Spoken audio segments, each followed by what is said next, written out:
savais. Routine, routine, le cœur piégé par mes pensées, et comme seul avenir d'être né pour mourir. Bonjour Henri-Jean, et elle est signée cette comédie musicale Baratier Obispo. Voilà, alors oui, c'est le premier reportage qu'il y a parce que la première a eu lieu avant-hier soir, donc au Palais des Sports en grande forme. Le Palais des Sports d'ailleurs surchauffé, une salle à ce point d'aboutissement technique, non mais surchauffé en plus, mais dans tous les sens de l'expression d'ailleurs. Parce qu'Obispo était dans la salle, Baratier dans la salle. Alors, ils devraient régler. Alors, les gens étaient quasiment en t-shirt ou torse nu. Il y avait ça à tous les niveaux là. Alors, quand on pense à Jésus au Palais des Sports, on pense à un homme nommé Jésus. 1983, puis Jésus était son nom, 1991, Robert Hossein, parce que souvenez-vous, les gens venaient sur scène, les apôtres priaient à l'entracte, on se mettait à genoux, on rompait le pain, on priait, il y avait des conversions. C'était un spectacle œcuménique qu'avait voulu faire Hossein, qui était absolument sublime et très spirituel. Et là, c'est catholique. C'est pas le même genre, voilà. C'est plus catholique. Mais quel esprit, mais quel humour, dès le matin, quand même, comme ça. C'est vous qui nous inspirez tous. C'est plus cathodique que catholique, effectivement. C'est un spectacle, c'est net, c'est propre, c'est sans bavure, c'est pas complaisant, c'est pas roublard et tout. Mais c'est plus un spectacle qu'une œuvre de foi, si j'ose dire. Voilà. Alors le spectacle est très joli. À consommer avec modération. Alors. non mais c'est pas du tout. Il y a rien de au contraire. C'est parfait. C'est fait techniquement. Obispo, tous les chanteurs chantent un peu dans la tonalité d'Obispo. C'est parfait, c'est très bien. La mise en scène de Baratier, c'est son deuxième grand spectacle musical qui m'enseigne. Il avait mis en scène les choristes, vous vous souvenez. C'est fait avec maîtrise. Du tout, c'est parfait, c'est très bien. Il y a des costumes de Jean-Daniel Villermoz qui a eu un Molière. C'était patent. C'est très grandiose, c'est très... Voilà. Alors vous allez voir, et vous allez rencontrer un nouveau venu, Jésus. Jésus qui revient, mais non. Mais s'il revient, il est là. Il arrive du Liban. Vous allez voir. Non, un très beau spectacle. Voilà. Alors. Mon père, je voudrais tant que ces bruits cessent. Je voudrais retrouver la joie. Le vrai déclic, il s'est passé quand j'avais 6-7 ans, quand j'ai fait mon catéchisme.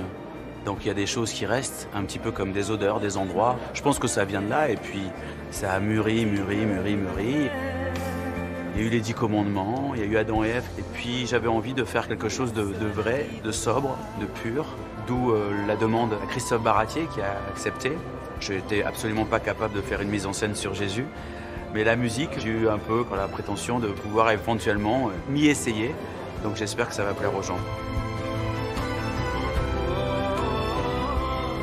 Indépendamment qu'on y croit ou pas, ce personnage qui a bouleversé le cours de l'humanité, on ne peut pas faire n'importe quoi avec lui. Barthélemy, Jacques fils d'Alphée, Thaddée, Simon et toi Judas, vous êtes désormais mes apôtres. J'ai voulu partir dans le sens de prendre le Nouveau Testament et de raconter les 3 dernières années. Et j'ai pris surtout le parti de ne pas dire si j'y crois ou non. Plutôt de prendre les spectateurs et de dire qu'est-ce que j'aurais fait à l'époque à sa place.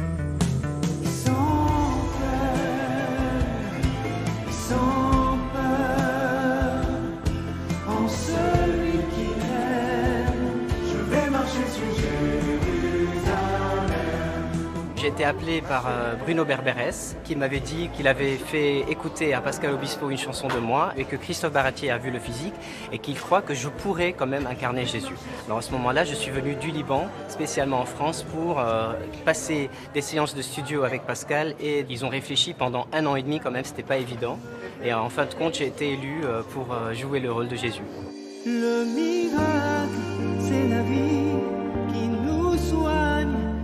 C'est mon premier rôle principal dans une comédie musicale. Depuis mon adolescence, je rêvais de venir en France faire carrière. Les 10 commandements, c'était une des comédies musicales que j'admirais et que j'avais mémorisé par cœur. Donc voilà, aujourd'hui, je me sens dans un rêve qui se réalise. Aimez-vous les uns les autres, les uns les autres.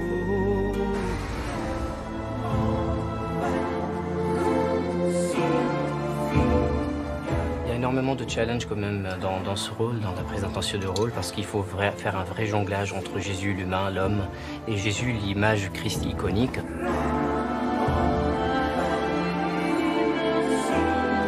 Et puis j'ai encore un challenge technique, j'ai 1 minute pour mettre la couronne d'épines, me maquiller en sang, donc grâce à l'équipe, on réussit en moins de 60 secondes d'essayer de finir tout ça, mais je cours comme un fou, donc c'est aussi très très difficile.